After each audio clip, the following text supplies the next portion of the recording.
Alright, adventure fans, little adventure Brad here, and drift trike was acting a little funky. I would go out and try to get after it, and a lot of times when I'd go to turn it on, it wouldn't turn on and be happy, and then I'd ride it, no problems, and then I'd turn it off and turn it on, and it was doing weird stuff, and what was happening was I would turn it on, and the little light wouldn't work. Let me make sure I'm flipping that.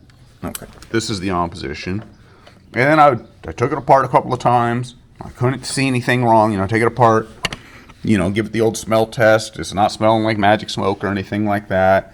It popped no fuses, got no chafe wires, and I did that twice, and each time I put it back together, it would work. And I couldn't figure out what was going on. So I just now pulled it apart, and I just started inspecting here. So I could knock you guys on the ground a couple more times. So I pulled this stuff off. It's called fish tape.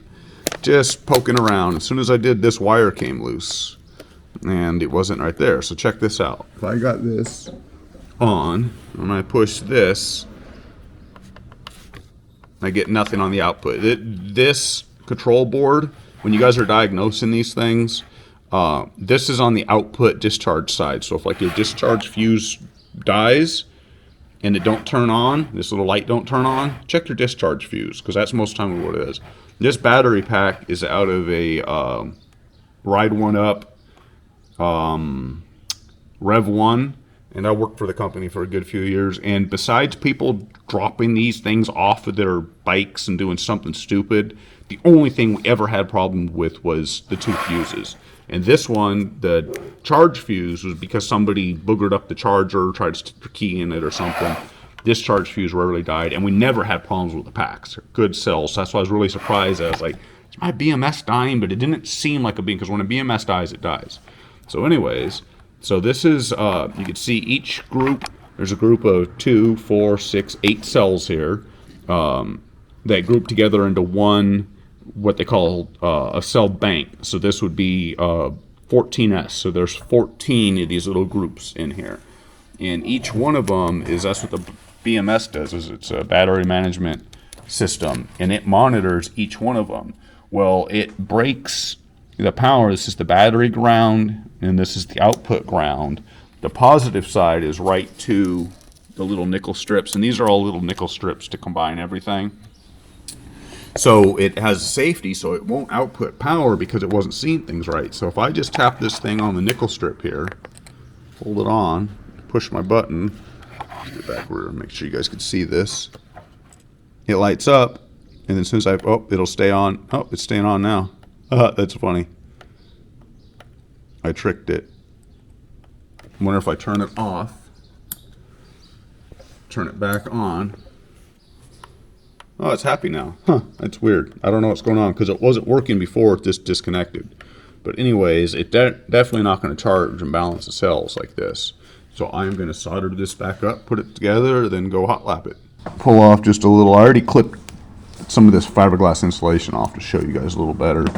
But just clip this thing back a little bit and get don't tell California that we're in California using lead-based solder, but we'll just get a little bit of a lead-based solder here. This American solder's been doing me real good. And we'll tin things up. My little splash tray. Slide out some solder.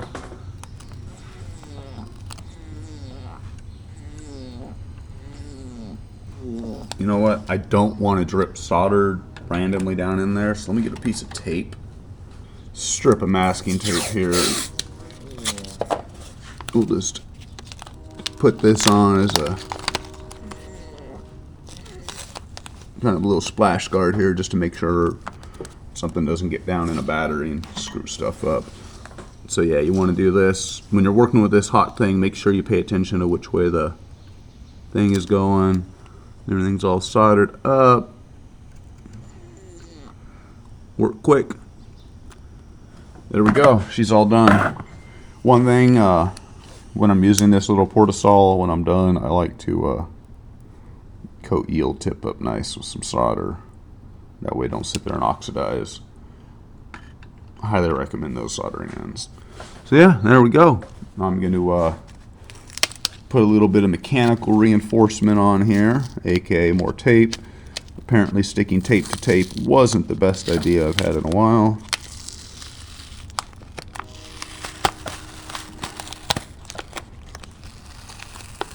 Get this all back off here. Add a little bit more onto here with some nice flexible tape off camera, and I'll put this back together and we'll go test it.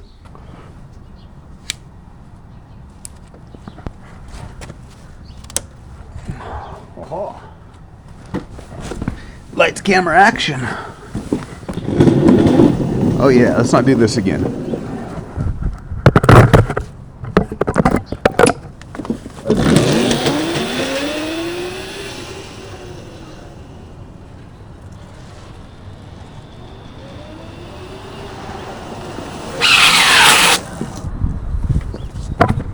She works. Yeehaw. Back at it, folks.